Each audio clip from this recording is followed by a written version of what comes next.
Hey, what's up?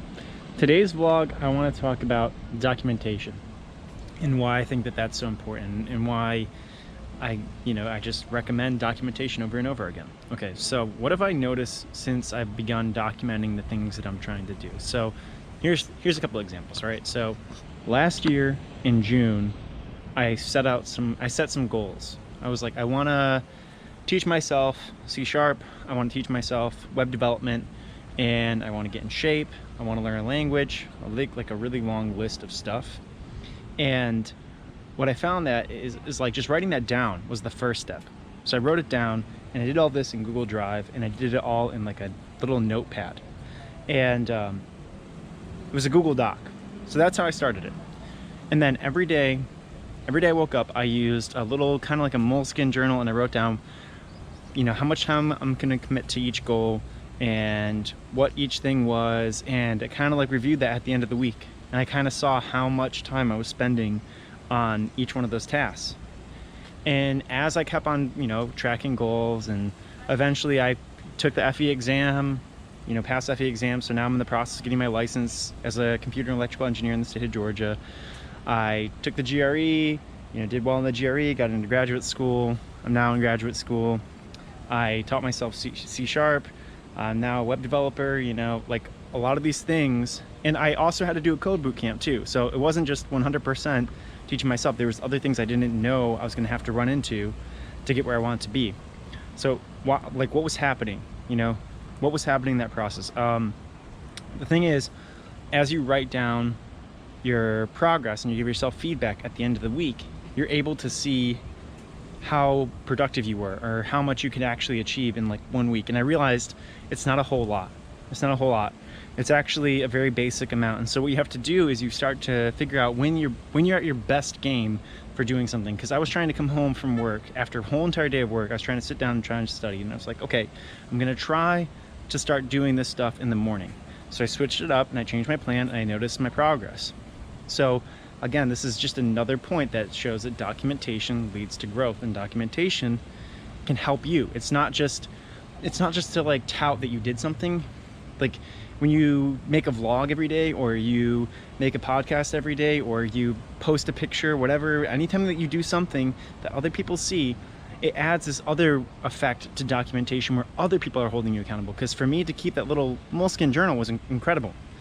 So something changed in between that, and it was kind of like in November I started being more transparent with the stuff that I'm doing. I started posting photos of the pages out of the FE book that I was studying. I created this vlog. I started recording what I was doing. I recorded my whole entire progress through the code boot camp, and I held myself accountable. But also, more than just like holding myself accountable, other people saw all that stuff, and so I kind of had to live up to like the videos and the podcasts and like all the things that I said I was going to do. And I don't have a huge following of people. I don't really have that. I don't really care about it, and I don't think you have to care about it either. I think the thing is, you're documenting for yourself. You're not worried about how much other people are watching. But one cool side effect is, if you document your progress, other people can see that and they can get ideas, because everything that I do comes from other people too, like other videos that I've seen, or other attempts at getting into graduate school, or other attempts at passing the FE exam. It's not all 100% me, okay? Like I learned about the types of books that you should use to study for the FE exam. I learned about different methods for studying for the GRE. I learned a lot of programming through YouTube and through Udemy. And so if you document your learning process, if you document your progress in reaching your goal, it's beneficial for other people too. So I think I just basically gave off 3 really good reasons for documentation. The first one is you can give yourself feedback. You can measure yourself, because in school people are measuring you. So it's easy for someone to tell you if you're doing good or bad in school, because they can just measure you. It's more difficult when you have to measure it for yourself, and you're more aware of your abilities when you do that. So that's the first one. The second one is when you start putting stuff out publicly, like blogs, vlogs, podcasts, anything. If you start putting stuff out publicly that says like, I'm gonna do this thing, and here's how long I'm giving myself to do it, I'm gonna let you guys judge me, I'm gonna let you guys tell me how well I'm doing, you're giving other people the opportunity to hold you accountable, and you're going to hold yourself to a higher standard because other people are watching. I've just noticed that. And the third thing is documenting your progress is going to be beneficial to someone else who's in the same situation.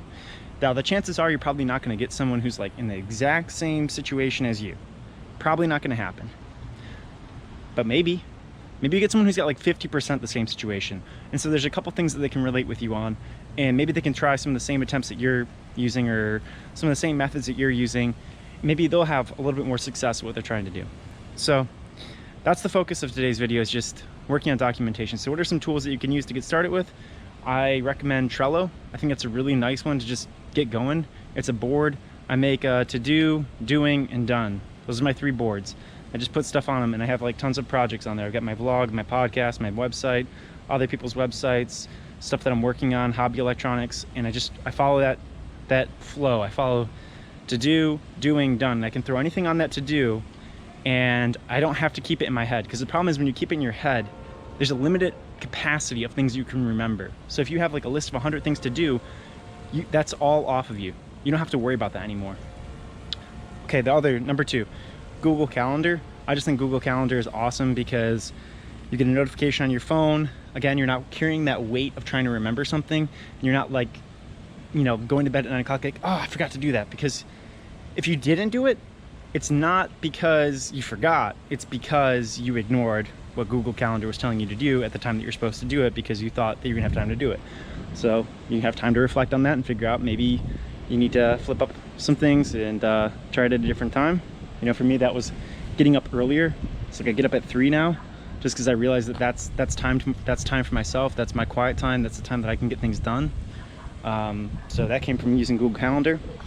And then as you just start using those 2 things, I think you're gonna find that there's tons of apps out there. There's tons of tools that each person prefers one over the other. I'm not particular. I use Evernote. I use reminders. I use just like a whole entire, like a bunch of different things now. But that's just because I've kind of grown into it. You got to have like a year of just using a notebook, because once you do that, you develop the discipline to actually write things down and do them. That's the thing, is you have to do it for at least a large period of time so that you have the discipline to say that you're going to do it. Or, I mean, like if you get like 50 apps and you start trying to like keep track of all of them, it's just gonna be a mess.